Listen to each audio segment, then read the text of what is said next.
In the winter of 1983, China was still emerging from decades of political and economic upheaval. Violent crime, especially organized and armed crime, was considered rare. News was tightly controlled. Most criminal cases never reached national attention. Then, over the course of 7 months, 2 brothers would terrorize an entire country. Their names were Wang Zongfang and Wang Zongwei. Known across China as the Northeast Two Wangs, they became the subjects of one of the largest manhunts in the history of the People's Republic of China. Their crimes shocked millions, changed the country's approach to policing, and helped trigger one of the most aggressive anti-crime campaigns in modern Chinese history. This is the story of the Wang brothers. Wang Zongfang and his younger brother Wang Zongwei were born in Shenyang, in Liaoning Province, in northeastern China. The brothers grew up during a period of enormous social change. Little detailed information about their childhoods exists in public records, but by adulthood, both men had already developed criminal histories.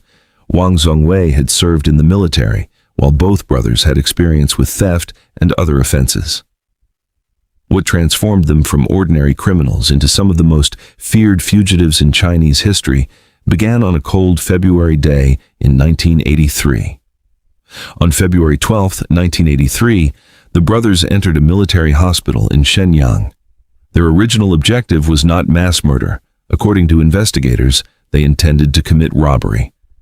But something went wrong. During the attempted theft, they were confronted by hospital staff and security personnel. Wang Zongwei, armed with a pistol stolen years earlier, opened fire. The hospital descended into chaos. Doctors, nurses, staff members, and patients ran for cover as gunshots echoed through the corridors. By the time the brothers escaped, multiple people had been killed and several others wounded. It was one of the most shocking acts of public violence China had witnessed in decades. The crime scene immediately revealed crucial clues. A witness discovered identification documents and personal belongings left behind during the attack. Police quickly identified the suspects as brothers Wang Zongwei and Wang Zongfang. Authorities realized they were not dealing with ordinary criminals, but by the time the identification was made, the brothers had already boarded a train heading south. They escaped less than an hour before security forces moved to close transportation routes. What followed became one of the most extensive manhunts in Chinese history. At the time, China lacked many of the modern investigative tools that police rely on today. There was no nationwide digital surveillance system. Communication between provinces remained slow and often fragmented. Yet the threat posed by the Wang brothers forced authorities to launch an unprecedented nationwide operation. For the first time in the history of the People's Republic of China, authorities publicly announced a reward for the capture of criminal suspects. The bounty was 2,000 yuan. In 1983, China, this was an enormous sum of money. But the Wang brothers kept moving. Over the next 7 months, they traveled thousands of kilometers through multiple provinces. They robbed, stole, and killed whenever they believed capture was imminent.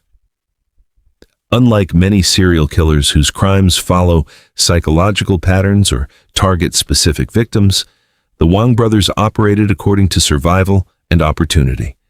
Their victims included civilians, police officers, and military personnel. Anyone who stood between them and escape became a target. In March 1983, the brothers arrived in Shenyang in Hunan Province. There, local police officers attempted to stop them after receiving reports of suspicious activity. The encounter turned deadly. Gunfire erupted. Several people were injured, and the brothers once again escaped. As news of their crimes spread, fear spread with it.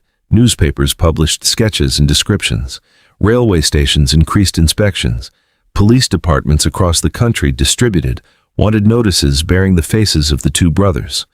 For many Chinese citizens, this was the first time they had witnessed criminals who seemed capable of moving freely across provincial boundaries while openly challenging state authority. The Wang brothers became a national obsession. Months later, the fugitives surfaced again, this time in Wuhan. Again, violence followed. Another confrontation left victims dead and injured. Once more, the brothers disappeared before authorities could surround them. Each successful escape only added to their legend and intensified public fear. The investigation expanded into one of the largest coordinated police operations China had ever attempted. Thousands of police officers, soldiers, local officials, and civilian volunteers became involved in the search. Reports of sightings poured in from across the country. Most turned out to be false alarms. Yet, investigators refused to give up. The man leading much of the pursuit was Liu Wen, a senior official with the Ministry of Public Security. He traveled continuously across China, following leads, conducting interviews, and coordinating search efforts in an era before mobile communication networks existed. As summer turned to autumn, the pressure on the Wang brothers intensified. Roadblocks increased, security checkpoints multiplied. Their photographs became known throughout the country. Then, in September 1983, authorities received information placing the brothers in the mountainous forests of Jiangxi Province. What followed resembled a military operation more than a criminal investigation. Thousands of police officers, soldiers, militia members, and local residents participated in a massive search effort. The forested terrain covered hundreds of square kilometers, providing the fugitives with countless hiding places. For 6 days, the search continued. The brothers fought to avoid capture. At one point during the operation, they encountered members of the search force and opened fire again, killing another man involved in the pursuit. But by then, their options were disappearing. On September 18, 1983, security forces finally located the fugitives near Guangchang County in Jiangxi Province. The final confrontation was brief and violent. Surrounded and heavily outnumbered, Wang Zongfang and Wang Zongwei engaged police and military personnel in a gun battle. Neither brother survived. Their deaths brought an end to 7 months of fear. Official records attribute at least 10 deaths and numerous injuries to the brothers' crime spree, although some reports have suggested higher casualty figures due to confusion during the manhunt and subsequent investigations. But the story of the Wang brothers did not end with their deaths. The Er Wang Case, as it became known in China, profoundly influenced the country's criminal justice system. Their crimes exposed weaknesses in communication between provinces, limitations in law enforcement coordination, and the challenges of pursuing highly mobile armed offenders across a vast country. The public outrage generated by the case became one of the factors that contributed to China's nationwide Strike Hard anti-crime campaign, launched in 1983, an aggressive effort aimed at combating violent crime through intensified policing and severe punishments. Today, more than 4 decades later, the Wang brothers remain infamous in China. Outside the country, however, their names are rarely mentioned. Yet for millions of Chinese citizens who lived through 1983, the memory remains vivid. 2 brothers from the Northeast who transformed an attempted robbery into one of the largest manhunts in modern Chinese history. For 7 months, they outran an entire nation, until finally the nation caught up with them.